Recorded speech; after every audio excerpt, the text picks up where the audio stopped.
Refleksi pencerminan. Sri Puji Astuti, Guru SMA Negeri 1 Teluk Jambe, Kabupaten Karawang. Assalamualaikum warahmatullahi wabarakatuh. Salam bahagia. Refleksi. Berdirilah kira-kira satu langkah di depan sebuah cermin datar dan lihatlah bayanganmu di dalam cermin tersebut. Apakah bayangan yang di dalam cermin sama besar dengan ukuran badanmu? Bagaimana dengan jarak antara bayanganmu dengan cermin? Apakah juga satu langkah? Mundur dua langkah. Apakah jarak bayangan dengan cermin sama dengan tubuhmu dengan cermin? Kesimpulan apa yang kamu peroleh? Refleksi pencerminan adalah suatu transformasi yang memindahkan setiap titik pada sebuah bentuk bangunan ke titik yang simetris dengan titik semula terhadap sumbu pencerminannya. Kita lihat gambar di atas, yaitu segitiga ABC dicerminkan terhadap garis M, sehingga bayangannya adalah A aksen, B aksen, C aksen.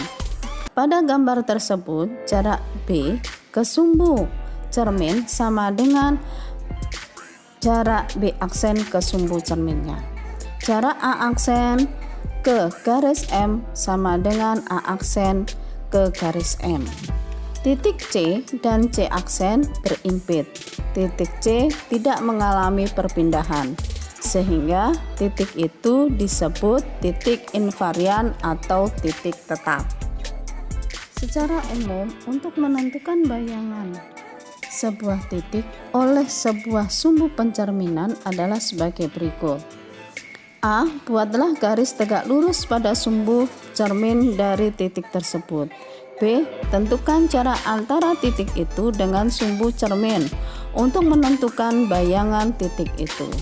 Jarak antara bayangan titik terhadap sumbu cermin sama dengan jarak antara titik terhadap cermin.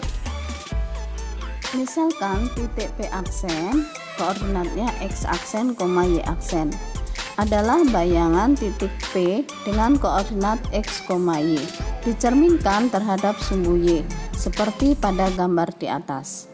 Maka hubungan koordinat titik P dan P aksen adalah X aksen sama dengan min X sama dengan min 1X ditambah dengan 0Y. Y aksen sama dengan Y sama dengan 0X ditambah dengan 1Y.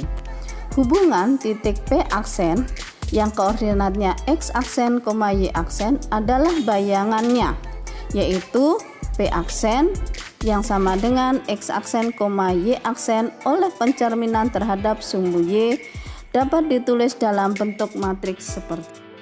Bentuk matriksnya adalah X aksen, Y aksen sama dengan min 1, 0, 0, 1 dikalikan dengan XY. Matriks min 1, 0, 0, 1 dinamakan matriks pencerminan terhadap sumbu Y. Contoh soal, tentukan bayangan titik P 5,-3 jika dicerminkan terhadap sumbu X dan sumbu Y. Maka dapat kita jawab, matriks yang bersesuaian dengan pencerminan terhadap sumbu X adalah 1, 0, 0, min 1. Kemudian matriks pencerminan terhadap sumbu X sama dengan 1, 0, 0, min 1 dikalikan 5 min 4 sama dengan 5, 4. Jadi bayangan titik P oleh pencerminan terhadap sumbu X adalah 5,4. Matriks yang bersesuaian dengan pencerminan terhadap sumbu Y adalah min 1, 0, 0, 1. Pencerminan terhadap sumbu Y min 1, 0, 0, 1 dikalikan dengan 5 min 4 sehingga sama dengan min 5 min 4. Jadi bayangan titik P oleh pencerminan terhadap sumbu Y adalah min 5, min 4. Untuk contoh soal selanjutnya, coba kalian pelajari sendiri di rumah. Dan akhirnya Ibu akhiri. Selamat belajar. Terima kasih. Wassalamualaikum warahmatullahi wabarakatuh.